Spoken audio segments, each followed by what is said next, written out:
Trying not to crack, corpse, or break character during a live wrestling show is easier said than done, people. Especially when someone has just dropped a serpent on your person, a colleague has just legitimately pissed you off, or your supposed enemy is just too damn hilarious not to chuckle at mid-match. So with all that in mind, I am Gareth, this is What Culture Wrestling, and here are 10 hidden times WWE stars broke character. Number 10. Snake Charmer. It took the artist formerly known as Dean Ambrose to leave WWE to find the type of pro wrestling that really made him smile on a regular basis. And good for him. But one of the most serious men in the game simply could not hide his joy when stuck on the wrong end of a Hall of Famer's legendary attack. He's just a fan like us at the end of the day. The January 6, 2014 edition of Monday Night Raw had taken on the old school theme, welcoming back various legendary names and old aesthetics to bring some ratings-grabbing nostalgia to a pre-Royal Rumble flagship edition of the show, when it looked as though the Shield might have had the measure of CM Punk. The stage was very literally set for former company favorites New Age Outlaws and Jake the Snake Roberts to tip the scales and send the Hounds of Justice a packing. Well, two of them anyway. Ambrose was the victim of the night and had the privilege of suffering the nightmare fate. He had the snake dropped on his face, but was just too thrilled to sell it as anything other than a young wrestling fan turned star ticking something substantial off his bucket list. Look at his little face. Number 9. Charlotte forgets herself. Charlotte Flair's December 2022 WWE return was yet another weird chapter in her undeniably strange main roster career. As later revealed to be down to the outgoing champion's desire to lose the belt and get out of the company for a while, Flair's flash victory over Ronda Rousey was heelish in nature, but presented as though a returning hero had finally saved the SmackDown Women's Championship from the baddest woman on the planet. The dynamic with the Queen was once again off,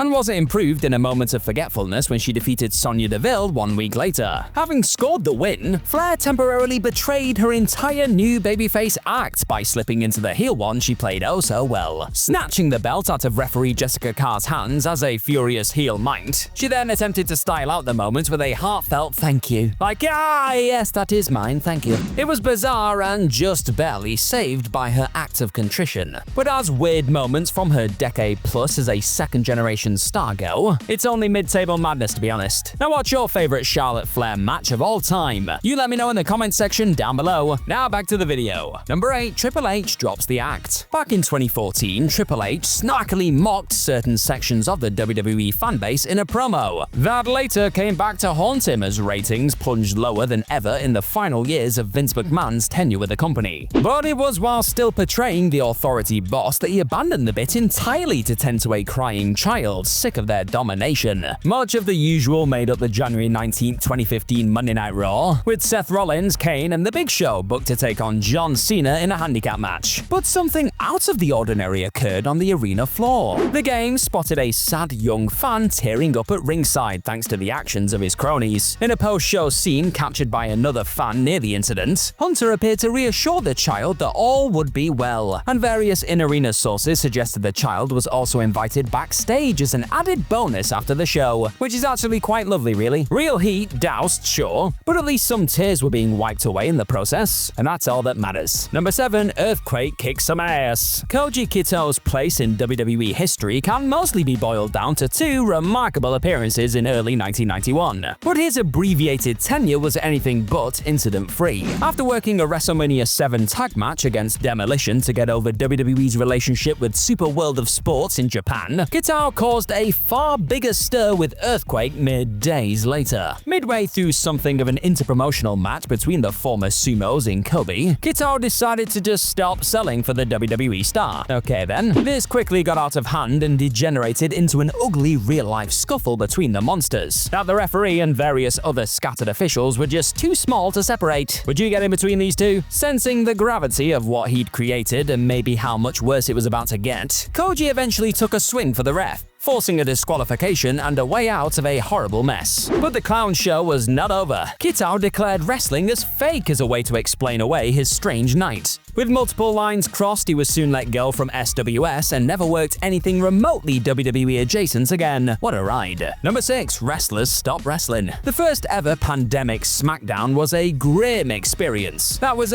best remembered for Triple H abusing Michael Cole in a desperate attempt to get you to look the other way from a global catastrophe. Where performance center shows had once been a novelty, this was an absolute nightmare. Tasked with opening up this historic and tragic show, Bayley, Sasha Banks, Nikki Cross, and Alexa Bliss put forth a fine tag match under the pressure of atmosphere unlike any in wrestling history. And with no fans and no real point to be honest, they wrapped up their actual bumping when the show went to commercial. Though SmackDown was still airing live, the reality setting in on all four moved them to simply wait until they were back on the air. What they didn't consider though was any feed somewhere out there that got to see everything. One did of course, and it revealed a shot of the two teams just taking a break from the action and waiting for things to resume. Why logically would they do anything else though, right? What once might have been a big scandal wasn't remotely even considered a mistake here. It was just another weird moment at the start of a weird old time. Thanks for checking out this list today, my friend, and if you're enjoying what you're watching, then hit that subscribe button down below and you're gonna get more of this What Culture Wrestling stuff in your life. Now back to the video. Number 5. Kevin Owens grabs a hold on Roman Reigns. Kevin Owens became one of Roman Reigns' better legacy rivals during the Tribal Chief's iconic reign as WWE Champion between 2020 and 2024, fighting relentlessly against the tyranny of the bloodline and in the process aiding the eventual exit of Sami Zayn and the historic ascent of Cody Rhodes. What a time to be alive. All of that couldn't have been more at odds with their initial work together, however. A hated heel from the off on the main roster, KO was just one more villain for Reigns to plow through in the company's endless attempts to get him over as the next top babyface star. Owens rarely got much on him on TV, which is perhaps why he enjoyed messing with the Golden Goose on house shows. The prize fighter Jack jawing with the crowd had the big dog barking, to such an extent that grifting old-timers criticized him for exposing the business for getting the giggles. Humans laugh, get over it. Number 4. Steve Austin's 2001 post-show pops. As revealed in all their glory on WWE's lost classic What DVD release from early 2002, Stone Cold Steve Austin was a man who liked being on last so much in 2001 that he never really wanted the night to end. A montage featuring his banter with audience members following yet another televised main event was a riot. The Rattlesnake had a bit in which he'd take the microphone out to the audience, ask them a detail about their lives such as name or job, then exclaim if there's one thing I can't stand and apply it to the fact he'd learned. Simple stuff, but you gotta love it. This promised magic in the building every single time, but it was particularly fantastic when he used it against his own brother, and when he completely corpsed at the prospect of using the line on an affable lady who worked for a Christian book publisher. All facade just dropped there and then. Austin burst out laughing and remained that way all the way up the ramp and through the curtain. Can't really blame him, can you? Number 3. The Rock thanks you for that. Hidden because you literally didn't see it rather than because the performers themselves were trying to mask emotion, the September 2nd, 1999 edition of SmackDown aired without a flub,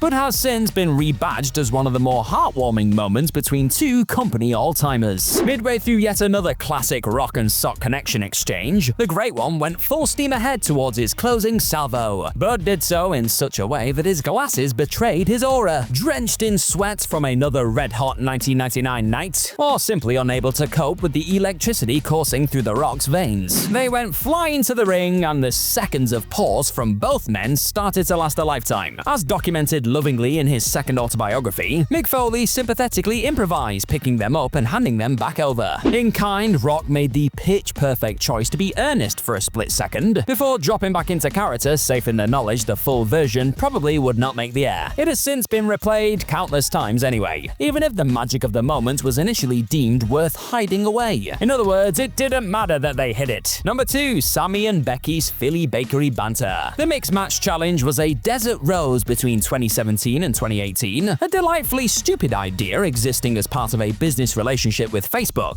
that, due to the actual product being so damn useless at the time, became one of the market leader's most charming presentations. A tournament of randomly thrown together mixed tag teams resulted in all sorts of cool shared entrances and attires, unlikely allegiances, and even minor breakout stories that could be effortlessly inserted into the main roster churn. Honestly, the matches were just secondary to the warmth and weirdness of it all. Never was this better evidence than between Becky Lynch and Sami Zayn, who teamed together on either side of Zayn's 2017 heel turn, bonded by a love of dumb wordplay and their hair color. Shortly before she became the man and seemingly had nowhere to go, she was howling laughing at everything they did together, best expressed during a backstage speech about getting ill due to a bad batch of muffins from a Philadelphia bakery. You gotta go and check it out if you haven't, because you'll have a good time. They weren't exactly the good old days for either of them, but as long-tenured pros still waiting for their insane boss to give them a fair shot, it They were experts at maximizing their minute. Number 1. Tie game. The Hell Froze Over shirt WWE raced to market following CM Punk's November 2023 return was born not just out of the situation itself, but from a tweet posted by Triple H of the two men together seconds after Punk left the Chicago stage. One of the many authority figures Punk loathed off-screen as much as on, the game was high on the Punkers hit list. And as yet another flailing Summer of Punk verbal exchange on the August 1st, 2011 Raw escalated, the tension reached a boiling point. Punk, in a needling and knowingly disrespectful move, flicked Triple H's tie in the former world champion's own face. Oh no, he didn't. It wasn't just a gesture that epitomized Punk's flagrant disregard for the prodigal son's authority. It meant more than that, and both men knew it. Punk was pointedly writing Hunter off as an ex-wrestler, perhaps a little sooner than the future creative chief himself was willing to acquiesce to. Hunter fumed as he left the ring, with the two still exchanging words right as Punk's music played to seemingly denote that he'd claimed the last one. I mean, he won the round, but not this particular fight. The King of Kings pedigreed and pinned the Voice of the Voiceless in a Night of Champions 2011 match that he only worked as a substitute for the injured Kevin Nash. An absolutely mad decision even all these years later. That's all for this video, folks, but if you're enjoying your What Culture experience right now, then go and tap on this 10 times wrestlers dodged career-killing bullets one too. Keep the good times a-coming. Bye-bye.